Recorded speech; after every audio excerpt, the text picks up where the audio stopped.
আজকে ঘুম থেকে উঠেই দেখি বাবা মামনি কেউ ঘরে নেই, জানো তো। তবে যাওয়ার সময় মামনি বলেই গেছে আজকে মামনি স্কুল আছে।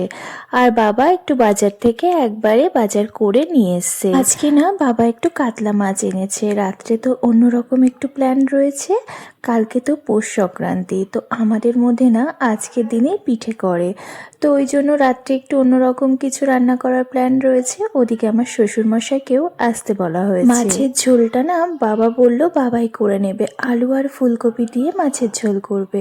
আমি এদিকে সমস্ত কিছু কাটাকাটি করে নিচ্ছি, আর বাবাকে বললাম তুমি তাহলে শুধু মাছের ঝোলটাই করো, বাকি ডাল আর বেগুন ভাজাটা আমি করে নিচ্ছি। আমার বাবা না মাছের ঝোলগুলো ভীষণ ভালো রান্না করে, জানো তো। আমাদের ওখানে গেলে পরেই না কৌশিক বাবাকে বলে মাছের ঝোলটা আপনিই রান্না করুন। আর বাবাও ভীষণ পছন্দ করে মাছের ঝোল ফোল রান্না করতে। জানো তো আমাদের বাড়ির প্রত্যেকটা ছেলেরাই না ভীষণ ভালো রান্না করে। আমার জেঠুরা, কাকা, বাবা সবাই খুব ভালো রান্না করে। এমনকি আমার পিসিরা না, তারাও ভীষণ ভালো রান্না করে। আর এখন তো কৌশিক আমাকে বলে আমার হাতের রান্নাও নাকি খুব ভালো লাগে ওর কাছে। আমি না ওদিকে ডালটা সেদ্ধ বসিয়ে এদিকে বেগুন ভাজাটা করে নিলাম। ডাল হতে হতে বেগুন ভাজাটাও হয়ে যাবে, তারপরে ডালটা ফোড়ন দিয়ে নেব।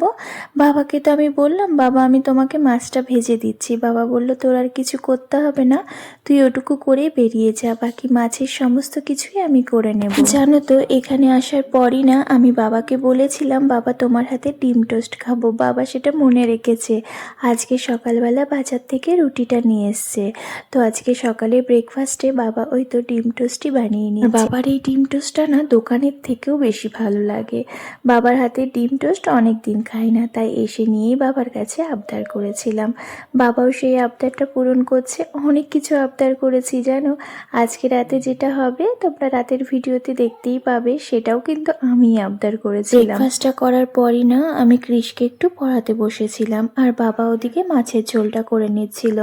তারপরে বাবা আবার বেরিয়েছিল মামনিকে আনতে। এমনি তো মামনি একা চলে আসে, আজকে না মামনির একটু দরকার ছিল বলে আর বাবারও বাইরে একটু দরকার ছিল, ওই জন্য বাবাও গেছিল মামনিকে আনতে। মামনি আসলেই আমরা সবাই লাঞ্চটা করে নেব।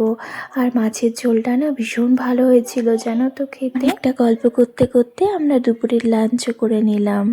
তাহলে ভিডিওটা আমি এখানেই শেষ করে দিচ্ছি। ভালো লাগলে লাইক কমেন্ট করতে ভুলো না। প্লিজ ফলো করে আমার পাশে থেকো। তোমরা সবাই অনেক ভালো থেকো, সুস্থ থেকো। টাটা।